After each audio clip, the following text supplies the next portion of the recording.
the next thing that you have to remember or need to start working with are called infographics. Now, basically the concept behind infographics is information being presented using graphical elements.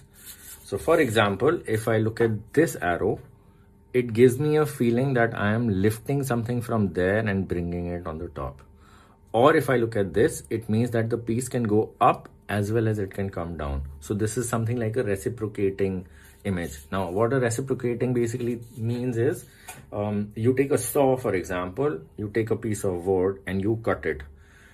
Reciprocating means that it's going to move forward and it's going to move back. So it reciprocates. Okay. Similarly over here, it goes sideways in both directions. Now here, if you notice, you will see that most of these have been drawn in 3D. This is one way of drawing, but this is not the only way. Some of you may even find this easier. So you may choose to do this, or you may say that no, it's going to go round and round like this. Now that is fine. But what you will have to keep in mind is, if you have an arrow going like this, the next image cannot have an arrow going like this.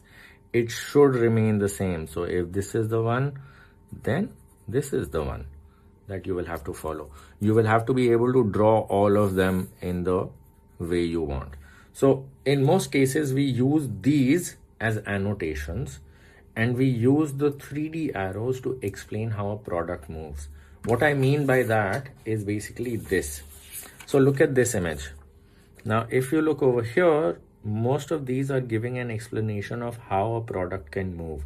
So if it can come down or if it can move up. So if, like for example, this lid is being lifted up, or that box, the front piece is falling down, or there is maybe a cap to this product and it can be lifted up, or something is rotating. So it's like a swivel and you can just turn it like a screw and it turns like this.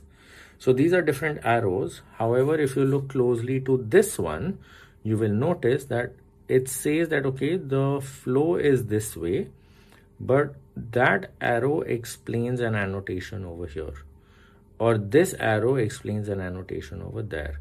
So usually what happens is that we use the curved arrows, the 2D ones, just to explain what is happening. So these are mainly used for annotations, while these are used to explain the motion of the product.